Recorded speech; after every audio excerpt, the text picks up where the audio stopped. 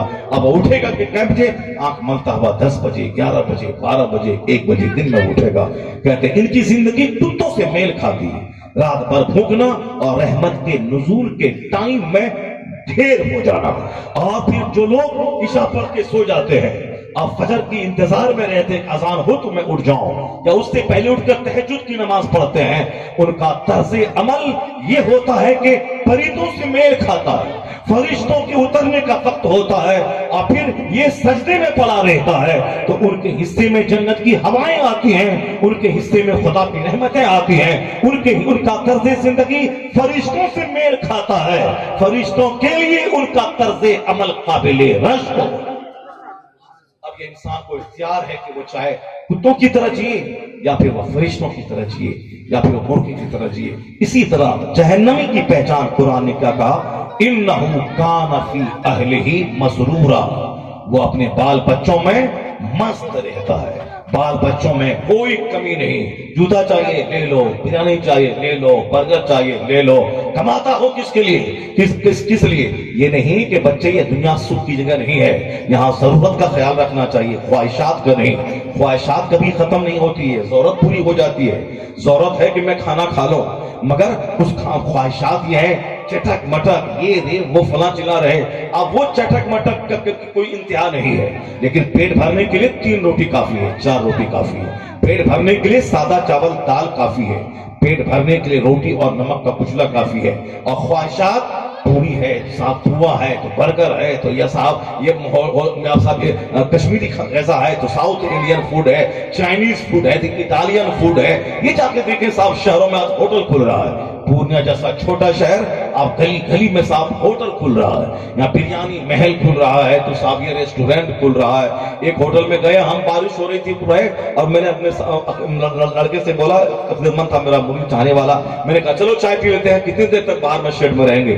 اندر گیا تو اب 35 روپے کی چائے ہے صاحب، ہوائی جہاز میں 100 روپے کی چائے، اب پورنیہ کے ہوٹل میں اب 40 روپے کی چائے مل رہی ہے۔ یعنی جہاں پہ وہ کپڑا بچھا ہوا ہے، ٹیبل پہ چمچ رکھا ہوا ہے، جہاں وہ پیپر کاغذ ٹیشو پیپر ہاتھ پوچھنے کے لیے رکھا ہوا، بالکل سجا دھجا جیسے شادی بیاہ کے موقع پر ہم لوگ کرتے ہیں، اب وہاں ہوٹل میں پورا سجا رہتا ہے، وہ کپڑا بچھا ہوا، سب ٹیشو پیپر رکھا ہوا، صاحب وہ سب جوس ہے تو سوس ہے، وہ سلاد ہے، یہ ہے، پوری کیا چاہیے، بریانی چاہیے، مٹن بریانی، اب بیٹھیے وہ تیار ہو رہا ہے۔ اب کتنا بل بن گیا؟ 5000 روپے، 3000 روپے۔